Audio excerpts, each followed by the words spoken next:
Good morning student. Welcome to SP Genesis school. आज हम पढ़ेंगे बच्चों अशुद्ध और शुद्ध वाक्य। इससे पहले कि हमने लेसन पढ़े हैं सारे, उनके क्वेश्चन आंसर कंप्लीट कर चुके हैं। और उसके बाद आज हम चालू करते हैं अशुद्ध और शुद्ध वाक्य। ये आपके बुक नंबर पेज नंबर 20 के अंदर मिल जाएंगे। सबसे पहले बुक के अंदर जो भाषा दे रखी है उसके बारे में थोड़ा सा वर्णन करेंगे। भाषा के वर्ण, शब्द और वाक्य आदि के प्रत्येक स्तर पर कुछ ऐसे निश्चित नियम होते हैं जिनसे भाषा का मानक स्वरूप बनता है। जैसे आप सुनाई दे रहा है कि वर्ण, शब्द और वाक्य, इन सब से भाषा का एक मानक स्वरूप बनता है। जो प्रयोग मानक स्वरूप से भिन्न होते हैं वे अशुद्ध कहलाते हैं और वाक्य रचना की अशुद्धियों का मुख्य कारण होता है। व्याकरणिक नियमों का सही रूप में न जानना, अतः हमें बोलने या लिखने के समय इस बात का ध्यान रखना चाहिए कि हमारे द्वारा जो कुछ भी लिखा जाए वह बिल्कुल स्पष्ट, सार्थक और व्याकरण की दृष्टि से शुद्ध हो। तभी हमारी बात शुद्ध रूप से किसी सामने वाले को बताई और कही जा सकती है। शुरू करते हैं बच्चों शुद्ध और अशुद्ध वाक्य। सबसे पहले इसके बारे में हम जानते हैं कि शुद्ध वाक्य का परिभाषा क्या होती है। हम लोग आपको जो भी अर्थ बता रहे हैं सबको आपको अपनी कॉपी में नोट करना है। शुद्ध वाक्य, वाक्य में लिंग, वचन, पुरुष, काल कारक आदि का क्रिया के साथ ठीक ठीक मेल होना चाहिए, वही शुद्ध वाक्य कहलाते हैं। जैसे आम भाषा में अगर बोला जाए कि जिस वाक्य का सीधा सीधा सार्थक अर्थ निकलता हो उसी को शुद्ध वाक्य कहते हैं। जैसे कि आपके सामने उदाहरण के तौर पर मैंने दो वाक्य रखे हैं। मोहन और गीता गा रही है। ये क्या वाक्य सही है? मोहन और गीता एक साथ गा रही हैं? नहीं। अब दूसरा वाक्य देखते हैं हम। गीता और मोहन गा रहा है, ये भी अशुद्ध है। अतः शुद्ध वाक्य क्या होगा कि मोहन और गीता गा रहे हैं। जब दो लोगों का नाम के साथ जुड़ जाता है तो जो क्रिया होती है वो बहुवचन में बदल जाती है।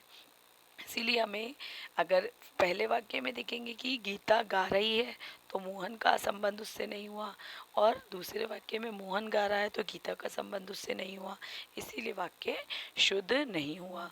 तो शुद्ध वाक्य के लिए हम क्या करेंगे कि शुद्ध वाक्य ये होगा मोहन और गीता गा रहे हैं। गा रहे हैं का बहुवचन कर दिया हमने दो लोगों के साथ होने के बाद। दूसरा उदाहरण एक और आप देखेंगे। वह गुनगुने गर्म पानी से स्नान करता है। तो यहाँ पर ये गुनगुना और गर्म दोनों एक चीज़ एक साथ नहीं आएंगे।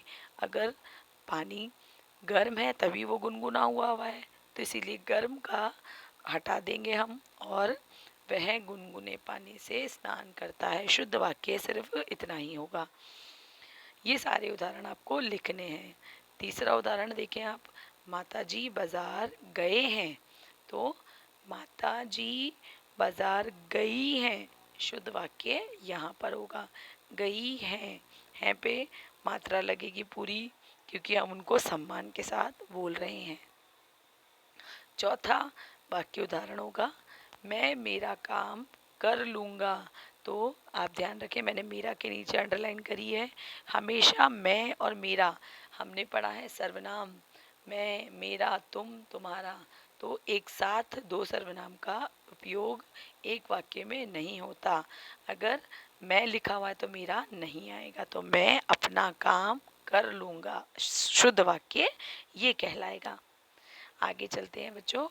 वाक्य के कुछ भेद होते हैं जिनके बारे में आज हम जानते हैं कि वाक्य क्या है। सबसे पहले तो थोड़ा सा इसके बारे में समझेंगे कि वाक्य क्या है। अभी मैंने कुछ उदाहरण के थ्रू आपको बताया कि शुद्ध और अशुद्ध क्या होते हैं। अब हम पहले एक लाइन समझेंगे कि वाक्य क्या है। वाक्य की परिभाषा वही जो आगे हमने बताई है। दो या दो से अधिक पदों के, पद मतलब अलग अलग जो शब्द होते हैं, पदों के सार्थक समूह को जिसका पूरा पूरा अर्थ निकलता है उसे वाक्य कहते हैं। वह पद समूह जिससे श्रोता को वक्ता के अभिप्राय का बोध होता हो। वह पद समूह एक वाक्य पदों का समूह, पद समूह मतलब छोटे छोटे शब्दों का समूह, पूरा एक वाक्य जिससे श्रोता मतलब सुनने वाला और वक्ता मतलब बोलने वाले का अभिप्राय होता हो। कहने की चीज़ ये होती है कि जो इंसान बोल रहा है सुनने वालों को उसके शब्द का अर्थ का पता पड़ता हो, उसी को सही वाक्य कहते हैं। उदाहरण के तौर पे हम देखेंगे, एक उदाहरण हमने दे रखा है कि सत्य की विजय होती है। तो ये हमारे को सीधा सीधा वाक्य हमें समझ में आ रहा है कि यहाँ पे सत्य की विजय होती है। लेकिन इसी एक वाक्य को हम गलत तरीके से करके लिख देंगे तो क्या वो वाक्य सही होगा? नहीं। सत्य की विजय, अगर हम इसको देखेंगे कि सत्य की विजय होती है की विजय, तो ये उदाहरण गलत हो जाएगा, ये वाक्य गलत हो जाएगा। तो इस तरीके से इस वाक्य के लिए हमको हमेशा ध्यान रखना पड़ेगा कि ये वाक्य को सीधा रखने के लिए हमको लिखना पड़ेगा सत्य की विजय होती है। अब इसकी और उदाहरण थोड़ा सा देखेंगे हम कि जिसके बारे में बात की जाए या उद्देश्य कहते हैं, और जो बात की जाए उसे विधेय कहते हैं। वाक्य के दो रूप होते हैं, दो भेद होते हैं, एक विधेय और एक उद्देश्य। तो उद्देश्य कौन होता है? जिसके बारे में बात की जाए, और विधेय क्या होगा? जिसकी बात की जाए, जो बात की जाए। उदाहरण के लिए जैसे हम एक छोटा सा उदाहरण दे दें कि मोहन प्रयाग में, प्रयागराज या कोई शहर का नाम ले लेते कि वहाँ रहता है, तो इसमें उद्देश्य कौन है? मोहन। और विधेय कौन है? प्रयाग में रहता है। पूरा सेंटेंस प्रयाग में रहता है, ये विधेय कहलाता है। आगे चलते हैं हम। अर्थ के आधार पर 8 प्रकार के वाक्य होते हैं। वाक्यों के भी प्रकार होते हैं, इनके अभी सिर्फ आपको नाम याद कर रखने हैं, लिखने हैं और याद रखने हैं आपको। आगे की क्लास में जब आप अगर अपर क्लासेस के अंदर जाएंगे तब आपको थोड़ा आइडिया होगा कि इसकी नाम और इसके भेद किस किस तरीके से होते हैं। तो अभी फिर सिर्फ आपको नाम ध्यान रखने हैं। पहला नाम है विधान, विधानवाचक वाक्य, दूसरा है निषेधवाचक वाक्य, तीसरा है प्रश्नवाचक वाक्य, चौथा है विस्मयादिवाचक वाक्य और पांचवा है आज्ञावाचक वाक्य, छठा है इच्छावाचक वाक्य, सातवां है संकेतवाचक वाक्य और अंतिम आठवां है संकेतवाचक वाक्य। ठीक है बच्चों, ध्यान से इसके नाम आप नोट करना कि वाक्य के प्रकार और 8 वाक्य के नाम। अब हम चलते हैं कारक प्रपोजिशन की तरफ। हमने जो पेज नंबर 20 खोला है, शुद्ध और अशुद्ध वाक्य, इसमें हम पाठ्यक्रम संबंधी नियम की तरफ पढ़ेंगे। तो सबसे पहले हमको वाक्य को शुद्ध और अशुद्ध करने के लिए प्रपोजिशन मतलब कारक की ज़रूरत आवश्यकता पड़ती है। तो हम थोड़ा सा एक कारक को ध्यान में लेते हुए पढ़ते हुए चलेंगे। पहले हम कारक पढ़ेंगे, उसके बाद हमारे बुक में से जो उदाहरण दिए हुए हम उसको करेंगे। तो कारक की परिभाषा, सर्वप्रथम आपने अशुद्ध और अशुद्ध वाक्य, शुद्ध और अशुद्ध वाक्यों की परिभाषा पढ़ी, वाक्य के भेद पढ़े हैं, वाक्य के प्रकार पढ़े, वाक्य की परिभाषा लिखी और उदाहरण देखे हैं। तो इन सब उदाहरणों को आपको हेडिंग वाइज अपनी कॉपी में लिखना है। अब हम आएंगे कारक की तरफ, तो आपको कारक की परिभाषा भी कॉपी में लिखनी है। संज्ञा या सर्वनाम जिस रूप से उसका सीधा संबंध क्रिया के साथ ज्ञात होता हो वह कारक कहलाता है। मतलब संज्ञा हमने पढ़ी है कि किसी व्यक्ति, वस्तु या स्थान के नाम को संज्ञा कहते हैं, या सर्वनाम जैसे कोई व्यक्ति वो है, जो, मैं, मेरा, मेरे लिए, जिसका, जिसके लिए, ये सर्वनाम होते हैं।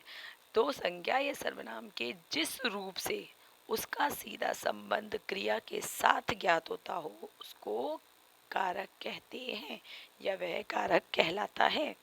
जैसे गीता ने दूध पिया, गीता ने क्या किया? दूध पिया। गीता का दूध पीने का कार्य कर रही है। इस वाक्य में गीता कौन हुई? क्रिया का कर्ता है। गीता क्रिया का कर्ता है, जो काम कर रहा है, और दूध उसका, दूध पीना उसका कर्म हुआ। अतः गीता कर्ता कारक है और दूध उसका कर्म कारक है। ठीक है, अभी आप आगे की और क्लासेस के अंदर, इसी कक्षा के अंदर आप पढ़ोगे कि आपको कारक के भी भेद बताए जाएंगे। हिंदी में 8 कारक होते हैं, उन्हें विभक्ति चिन्हों के साथ देखा जाता है। ये सारी चीज़ें आपको कारक की परिभाषा, उदाहरण और कारक के सारे भेद आपको अपनी कॉपी में लिखना है बच्चों। कारक क्या होते हैं? कारक के चिन्ह या प्रसर्ग, उनके विभक्ति चिन्ह आपको जिस तरीके से मैंने पॉइंट वाइज नोट करा उसी तरीके से आपको नोट करना है। सबसे पहला कर्ता कारक, फिर कर्म कारक, फिर करण कारक, फिर संप्रदान कारक, फिर पांचवा अपादान, फिर संबंध, फिर अधिकरण और फिर संबोधन। और जो साथ में लिखे हुए हैं वे इनके विभक्ति चिन्ह हैं। विभक्ति चिन्ह का अर्थ इन कारकों में ये चिन्ह प्रयोग लिए जाते हैं। कर्ता कारक में ने, कर्म कारक में को, कर्ण कारक में से, के, साथ या के द्वारा, संप्रदान कारक के लिए या को, अपादान कारक से पृथक, संबंध कारण का, के, की, अधिकरण में में और पर, संबोधन में हे और हरि। सबसे पहले हम देखते हैं कि ये ने, को, से, के, साथ, के द्वारा ये क्या चीज़ें हैं। हमेशा हमें ध्यान रखना है कि वाक्य अगर लिखा हुआ हो तो वाक्य में आपसे पूछा जाए बच्चों कि इसमें कौन सा कारक है, तो हमें ये विभक्ति चिन्हों के द्वारा ही संकेत मिलेगा कि इसमें कौन सा कारक लगाया गया है। ने, को, से, के साथ, के द्वारा, के लिए, को, से, का, के, की, में, पर और हे हरे, ये सारे विभक्ति चिन्ह हमको वाक्य के अंदर ये दर्शाएंगे कि इस वाक्य का कारक कौन सा है। तो आप जैसे जैसे आगे पढ़ते जाओगे आपको इसका ज्ञान और अच्छी तरीके से होता जाएगा। आगे चलते हैं। सबसे पहले हम कारक के प्रकार पढ़ते हैं, जो हमने नाम पढ़े हैं अभी। अब ये कारक के सारे 8 के 8 प्रकार है। सबसे प्रथम प्रकार है हम कर्ता कारक। कर्ता कारक सारे प्रकार आपको नोट करने हैं और सारे प्रकारों का अलग अलग परिभाषा अपनी कॉपी में नोट करनी है। जिस रूप से क्रिया मतलब कार्य के करने का बोध होता है, बोध का मतलब पता चलता है, वह कर्ता कारक कहलाता है। इसका विभक्ति चिन्ह होता है ने। जैसे राधा ने खाना खाया, मैंने पढ़ाई की, रमेश ने काम किया। तो ने जो शब्द आएगा उसके अंदर अगर वाक्य में इस तरीके से वाक्य आए तो आपको सीधा सीधा समझ में आ जाएगा कि ये कर्ता कारक है, या इस वाक्य में कौन सा कारक है, कर्ता कारक है। दूसरा कारक देखेंगे हम कर्म कारक। क्रिया के कार्य का फल जिस पर पड़ता हो। पहला क्या था हमारा कि जिस रूप से क्रिया कार्य करने का बोध होता हो। दूसरा है कि क्रिया के कार्य का फल जिस पर पड़ता हो वह कर्म कारक कहलाता है। अब क्रिया जिसके द्वारा काम किया रहा हो, इसका विभक्ति चिन्ह क्या होता है, को। यह चिन्ह बहुत से स्थानों पर नहीं भी लगता है। कई बार हम देखते हैं रमेश को बधाई दी गई, मतलब कर्म कारक। दादाजी को श्रद्धांजलि दी गई, कर्म कारक। इस तरीके से जब शब्द को से जुड़ रहा है तो वह कर्म कारक कहलाएगा। करण कारक संज्ञा आदि शब्दों को जिस रूप से क्रिया के करने से साधन का बोध होता है वह करण कारक कहलाते हैं। इसका विभक्ति चिन्ह होता है के द्वारा। जैसे वाक्यों के अंदर अगर कई बार हमने देखा कि किसके द्वारा, रमेश के द्वारा काम किया गया, ठीक है, और सुमन के द्वारा सब्जियां मंगवाई गईं, तो उसके अंदर आएगा करण कारक। आपको वाक्य ध्यान रखने हैं। चौथा कारक होगा संप्रदान कारक। संप्रदान कारक होगा, संप्रदान का अर्थ होता है देना, संप्रदान प्रदान करना, अर्थात कर्ता जो काम करने वाला है, जिसके लिए कुछ कार्य करता है, उस रूप को संप्रदान कारक कहते हैं। जो कार्य करने वाला है वो जिसके लिए कार्य कर रहा है उसे संप्रदान, किसी को कुछ दान देने का कार्य कर रहा है वो संप्रदान कारक कहलाएगा।